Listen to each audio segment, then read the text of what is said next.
Do you think Mark Bergevin is a good GM? No, I don't think he's a great GM. I don't think he's necessarily a good GM. I mean, here's the thing. I think some GMs and some guys are meant to come in. Like some GMs want the product there, and they can just add to what's good. They come to a good team, and they just need a couple more pieces to go over the cup, like with Washington or something like that. I think some GMs are good like that. I will give Bergman credit. Some of these trades here to pick up some of these young kids haven't been that bad. So maybe he's shown that he's a good GM to maybe go through a rebuild if they're willing to go through a rebuild. Mm. My problem with him is he inherited Carey Price, and I mean that right there. You should. I think they should have be a lot further than where they are right now with him. Right. I mean, some of the trades are a little questionable. I don't like the Duran Sergachev trade. I don't think you ever trade a top prospect defensive for a winger, unless I mean at the time I guess they honestly thought he was going to be a centerman. Mm. But I don't know. I just think Carey Price covered so many holes for that team for so many years. I mean, if Carey Price is what Carey Price was last year, I think Montreal would have been in this situation a lot long ago.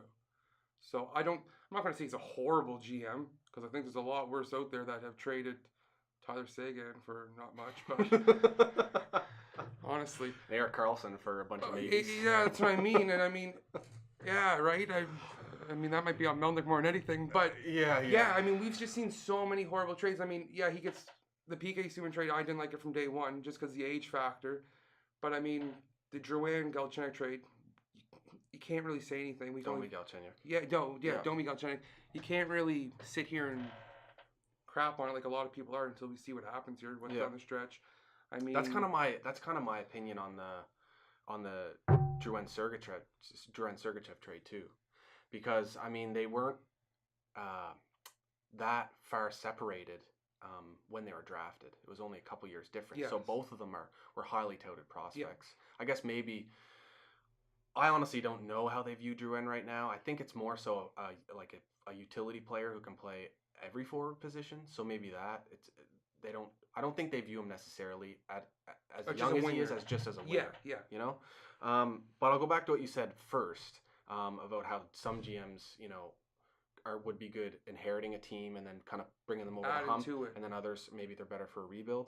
That's actually a really good point, and I agree with it partially because Bergevin did inherit, somewhat half decent roster. It's funny you say because I looked at I think it was 2012, and I looked at the roster today, and it was decent. But the thing is, the year prior they also finished. They were third last in the league. Because he had the Galchenyuk. Yeah, so he drafted Galchenyuk, and Galchenyuk joins the team after that. And he actually helped bring that core of players to an Eastern Conference final. Yes. And part of that was because he brought in Jeff Petrie for a second-round pick. And that was one of the very few second-round picks that he dealt, and it was because he was one of the few high picks that he dealt is because he was able to extend Petrie. So not only, he wasn't giving up a future for something that was just for 1 year, he got a guy that was going to have an impact on the team for many years to come in Jeff Petrie. And then he also had the rental of Thomas Vanek for the second. That was the only rental deal he's done. For peanuts, too. That was nothing. The only rental deal he's done in his whole tenure. Yeah. So and it's funny because I wrote down some ones, too. Like the Philip Deneau trade. Hell of a trade. Yeah. To get Philip Deneau. Basically for free. Yeah. Deneau in a second round pick for Fleischmann and Weiss. Yeah. And they traded Larry Zeller for 2 second-round picks. I mean, Eller goes on to do what he did in Washington this year, but 2 second-round picks. Yeah. That's good value. Great trade. Exactly. Especially then trading 2 seconds to get Shaw is a bit questionable, but and it's funny. I looked at that today. One of the second-rounders was the Brinkat they drafted. Yeah. But you can't. I know. That's with hindsight. Exactly. 2020, Exactly. So I think he kind of. He was put into a position where when he took over the Habs, I don't think they were in a position where they were ready to lose more seasons. He had to take what he had because he had players all that were entering the prime of their career like Subban and Pacioretty, and he still had Markov around that was still putting up good numbers. And of course he inherited Price, which did cover a lot of holes.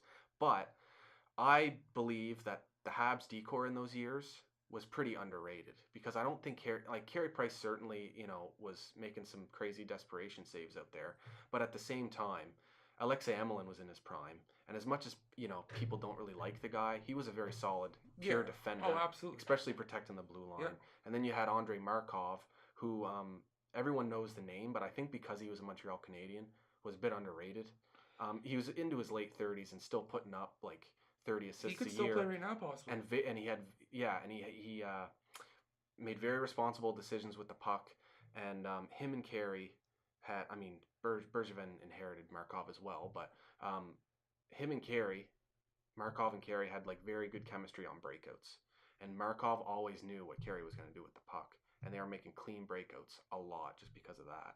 So I think he inherited that core and he took it as far as he could. But then once they had that season where Carey was out the whole season, and it just showed how bad the team was at that point with not having Carey in net. I think that was the moment when he went, okay, we really need to put a team in front of Carey that can match what he brings to our squad. And the year there where they came out the gates flying, they set I think they set a franchise record for all those wins. It was when we had Radulov. Yes, and that was the year the Rangers beat them out. But I think it was like once that crazy streak was over, they were under 500 for the rest of the year. Yeah, and that start kept them afloat. Yes, and that's when I think like you said, he had to make moves here. Yeah, and it's easy to sit back and judge these guys for some of the moves they make. And like I say, the Subban trade, we can sit here and people can nitpick. We don't know necessarily what was going on in that locker room. No, exactly. And that's the thing. And I think that was a moment where I think that when that trade happened and when it did, I was shocked. The whole time there was rumors about PK getting traded and blah blah blah. I was like, no, there's no way. Like it's PK. Like he's a Montreal Canadian. Then when I got it, I was shocked and I was sad. And then I went, you know what? We got Shea Weber here. And when I really started to process it, and especially now in hindsight, I look back at it and I say that was the moment when Bergevin went, okay, we're not rebuilding, but we're changing the culture in this locker room. Yeah. And we're gonna bring in Shea Weber. To mentor all the young players that we're going to have coming up in the next few years. So I like the trade. I didn't for like the first like couple hours, and then after that I like it, and I've defended it ever since then. A lot of Habs people that don't like the trade just don't like it because it's PK Subban. I have no problem anybody getting traded if you have to trade a player to make your team better. Yeah. I just thought if you traded him, and I'm sure they did due diligence, but maybe just a guy closer to the age range. Yeah. Because, you can't... I just don't think you can emphasize that enough. Because especially the mileage, Shea Weber and these big bruisers, they put so much extra mileage on their body the way they play the game. Yeah. So when they do start to break down, it can happen quickly. Brent Seabrook, look how quick he's went from... Yeah. And Chicago, they would love to try to probably get rid of him. They would love to. The only guy that's not going to happen to is Chara because he's so big. Yeah. Chara's nothing what he is All now. that said, though, other than the current injuries that Shea has, he hasn't shown any decline whatsoever. Oh, the decline-wise. Well, when he's in the lineup, he's going to score because he has the rocket. Yeah. Yeah. But he also has that shutdown defense ability in front of the net, he not changed whatsoever. The one thing I think he lacks that... he's always can't get back, right? It's just the puck moving ability, just the pure break, and that's the thing that. I don't think hard. Yeah, I don't think he doesn't ever have to worry about getting back because he's always positionally sound, and he reads. He knows what's going to happen. Yeah, he's gap controls ridiculously good. It's crazy. Yeah. Yeah, and you know yourself, Shea Weber was my favorite defenseman before he got traded to Montreal. Yeah. So now he just dropped down a good 20. It just sucks. It really does. I love that guy. Yeah, and now he's the captain of the team, which what did you think? Did you like it? I like it, and I like it because the only other person I think could take over, is Gallagher. That's and what the thing is, he's 26 years old. So seeing what just happened with Max Pacioretty, it's like, do we really want to have a repeat of that and put the pressure on another one thing with Gallagher that I love about him is like he can go out there and not score, not get an assist, but he can still impact the game. Yeah. Like, he's just an emotional leader. And I guess, and fans will notice that with Gallagher for sure. And I would say that Shea Weber's the exact same way. Because even if he's not scoring, he has all those little things he does on the ice. But casual fans aren't going to notice all those little things that he's doing every night. That's incredibly consistent. Because you look at Shea's offensive numbers, and year over year, they're the same. Every year, as long as he plays a full season. But his defensive ability is consistent game in and game out too, which, if he doesn't score, you're at the very least you have that from him. Yeah, he's such a beauty in Nashville. Yeah, in Nashville. Yeah. Just like I just love you can't because you don't see those guys anymore that will literally just cross check you in front of the net and just absolutely bruise you. Make you think twice about going to those What was areas. it this year? All the defensemen were under 6 foot. Yeah, like under 6'1" or something like that. They're like this year in the draft, like they're all getting drafted. Yeah, it's wild. I mean, it's all about speed and moving the puck now, and those guys just.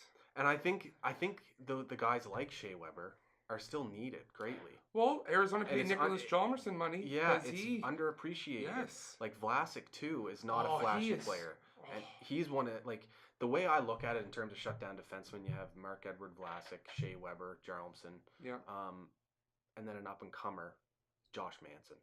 Oh, dude, yeah, there's some good young ones. Like I like Provorov in Philadelphia a lot too. Yeah, there's some. Manson gets no rec because their core in Anaheim is so good. Yeah, he's a beauty. He'll drop the gloves. He'll do everything. Moves the puck well. Yeah, you know, just the way he plays reminds me a lot of Shea. I'm a big Josh fan. I know you love Josh. Yeah, Manson I do. He's one of my favorite players. Yeah. So anyway, I think. But just to finish off on the Subban Weber trade, I do think as much as it was about, trading away your number one defenseman and getting one back, I think there was a huge onus on changing the culture of the team and having a player that's going to help mentor and develop young players for the Montreal Canadiens, especially on defense. Because when you look at the decor that Nashville was able to develop, they like to give credit to David Poile, but Shea Weber was the guy that was mentoring these players from the moment they were drafted until they became what they were. And all of those guys paid homage to Shea when he left. Well, I mean, that's just the Nashville's defense is just a fact. What they do there, it's ridiculous. Yeah, so I'm hopeful Shea can be what he is on the ice in terms of offensive output for quite a few more years, but also help bring this new core defenseman up for us. Like I said, Noah Juulsen's going to get a lot of looks. He's going to get a lot of playing time here soon. Yeah.